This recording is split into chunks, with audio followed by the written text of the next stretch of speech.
اللہ کرم ایسا کرے تجھ پہ جہاں میں، اے دعوت اسلامی تیری دھوم مچی ہو۔ الحمدللہ عز و جل دعوت اسلامی جو دنیا کے کم و بیش 200 ممالک میں دین متین کی خدمات سر انجام دے رہی ہے۔ ماہ ربیع الاول کی بہاریں ہیں، ہر طرف آقا کی آمد مرحبا، سرکار کی آمد مرحبا اور درود و سلام کی صدائیں گونج رہی ہیں۔ گزشتہ روز دعوت اسلامی کے تحت ہانگ کانگ میں بھی جلوس میلاد نکالا گیا، جس میں دعوت اسلامی کی مرکزی مجلس شورا کے رکن حاجی عبدالحبیب اتاری، پاکستان بزنس کمیونٹی سے تعلق رکھنے والے تاجروں اور ہانگ کانگ میں رہنے والے عاشقان رسول نے اس میں شرکت کی اور ہانگ کانگ کی فضاؤں کو بھی آقا کی آمد مرحبا، سرکار کی آمد مرحبا اور درود و سلام کی صداؤں سے معطر کر دیا۔ دنیا بھر میں باقاعدہ منظم طریقے سے جلوس نکالنا دعوت اسلامی کا وتیرہ ہے۔ ہانگ کانگ کے اس جلوس میں بھی کوئی بدمزگی دیکھنے میں نہیں آئی، ہر طرف سرکار کی آمد مرحبا کے فلک شگاف نعرے تھے۔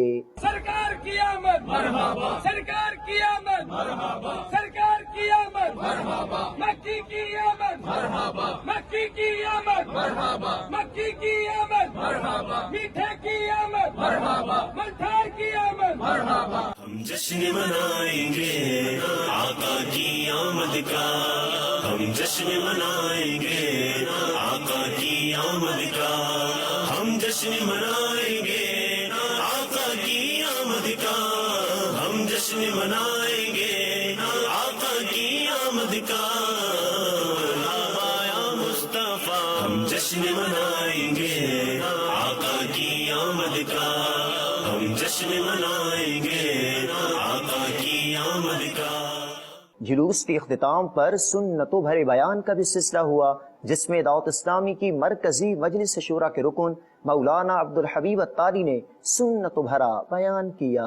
نہ ہوتے تو دنیا میں کچھ بھی نہ ہوتا، یہ سارے رنگ، یہ ساری رونقیں، یہ ساری رعنائیاں، یہ زمین، یہ آسمان، یہ چاند، یہ ستارے سب بنے ہی نبی پاک علیہ الصلوۃ والسلام کی وجہ سے ہیں۔ اور یہ بات کوئی ایسی نہیں ہوتی، یہ حدیث قدسی ہے، اللہ فرماتا ہے، اللہ نے اپنے حبیب سے فرمایا، اے محبوب اگر تمہیں نہ بناتا تو وہ یہ آسمان و زمین نہ بناتا، یہ کائنات بنی نبی پاک کی وجہ سے ہے، میں اور آپ اس دنیا میں آئے ہیں تو پیارے آقا کی وجہ سے آئے ہیں۔ اجتماع و جلوس میلاد کا مزید احوال جاننے کے لیے ہم نے رابطہ کیا ہے مولانا عبدالحبیب اتاری سے، آئیے ان سے جانتے ہیں۔ جی عبدالحبیب بھائی، آپ نے قافلے میں ہانگ کانگ کا دورہ کیا اور یہاں جلوس میلاد میں شرکت رہی، اس حوالے سے وہاں کے مقامی عاشقان رسول کا کیا جوش و جذبہ رہا، مدنی چینل کے ناظرین کو بھی بتائیے۔ جی آج الحمدللہ ہانگ کانگ میں ایک شاندار جلوس میلاد تھا اور یقین کریں ایک عجب نظارہ تھا۔ زبردست گرمی تھی، حالانکہ دھوپ یوں سمجھیے کہ اپنی برکتیں لٹا رہی تھی، مگر ہزاروں کی تعداد میں عاشقان رسول ایک بڑے جوش و جذبے کے ساتھ، میرے لیے ایک یونیک یوں سمجھیے کہ ایکسپیرینس تھا۔ پہلے بھی میں ہانگ کانگ کے جلوس میلاد میں شرکت کر چکا ہوں، مگر آج زبردست گرمی ہوتے ہوئے بھی ہزاروں عاشقان رسول کا اس طرح شرکت کرنا، اس کے بعد بالخصوص جو اجتماع میلاد تھا، اس اجتماع میلاد میں بغیر کسی یوں سمجھیے ٹینٹ کے کئی گھنٹوں تک عاشقان رسول بیٹھے رہے، نعتیں ہوتی رہیں، بیانات ہوتے رہے، ذکر اللہ ہوا اور دعائیں ہوئیں۔ ایک بہت ہی خوبصورت منظر، عشق رسول میں اضافہ کرنے والا منظر تھا۔ کیا بات ہے میرے آقا علیہ الصلوۃ والسلام کی، نبی پاک کے چاہنے والے دنیا کے کونے کونے میں موجود ہیں اور ہر طرف اس وقت دنیا میں ایک جشن کا سما ہے۔ حاجی صاحب مزید بتائیں کہ اس جلوس میں دیگر ممالک کے اسلامی بھائی بھی شریک تھے اور کیا دیگر زبانوں میں بھی بیان ہوا؟ سبحان اللہ، آج ماشاءاللہ چائنیز زبان میں بھی مدنی منوں نے بیان کیا اور ایک بہت خوبصورت میسج یہاں کے ہم نے چائنیز مسلمانوں کو بھی پیش کیا، بلکہ کئی غیر مسلم بھی جمع تھے، ان کو بھی اپنے نبی پاک کی سیرت کے بارے میں بتایا۔ اللہ کریم دعوت اسلامی کو ترقیاں عطا فرمائے، نبی پاک کے چاہنے والوں کی ساری دنیا میں خیر فرمائے اور یہ مہینہ ہم سب کے لیے برکتوں والا، رحمتوں والا، عافیتوں والا بنا دے۔ مدنی چینل کے ناظرین کو اس حوالے سے بھی آگاہ کریں کہ پاکستان سے جو لوگ قافلے میں بیرون ملک سفر کرتے ہیں اور کیا کچھ انہیں سیکھنے کو ملتا ہے۔ یہ آپ کا سوال یہ ہے کہ بزنس کمیونٹی کے لوگ آپ کے ساتھ ہیں. الحمدللہ میری کوشش ہوتی ہے کہ ملک اور بیرون ملک جہاں سفر کیا جائے عاشقان رسول ہمارے ساتھ ہوں. اس بار ہانگ کانگ کے سفر پر ہمارے ساتھ مختلف شعبۂ زندگی سے تعلق رکھنے والے اسلامی بھائی ہیں.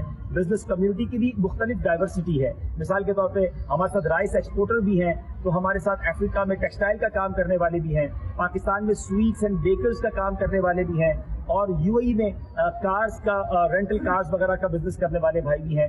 تو میں یہ سمجھتا ہوں کہ یقیناً سب کو مدنی قافلے میں سفر کرنا چاہیے. کاروبار تو چلتے رہیں گے, کاروبار کے ساتھ ساتھ دین کی خدمت کے لیے, سنتوں کو پھیلانے کے لیے ہم سب کو وقت دینا چاہیے. عبدالحبیب بھائی, پاکستان سے آپ کے ساتھ چند تاجر اسلامی بھائی بھی قافلے میں ہیں. اس جلوس میں شرکت کے بعد ان کی کیا تاثرات تھے؟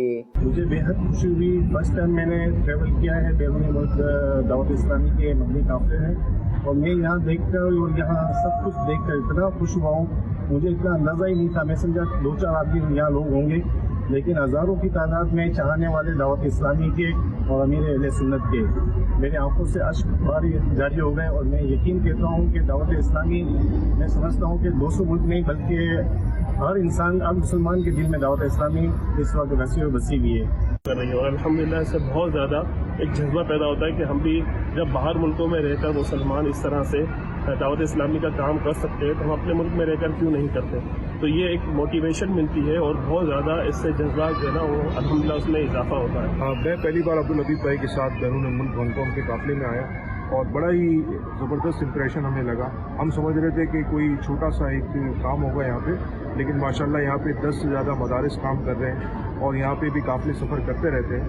اور ہم نے جب جلوس کی شکل میں لوگوں کو دیکھا, جو کہ تقریباً ہزاروں کی تعداد میں لوگ تھے, اور شدید گرمی کے اندر انہوں نے جس طرح سے, جس محبت کے ساتھ اس میلاد کا 2-2.5 گھنٹے تک بیٹھ کے اطمینان کے ساتھ ساری چیزیں سنی اور ذکر اللہ بھی انہوں نے کیا, یہ بہت ہی امیزنگ بات ہے.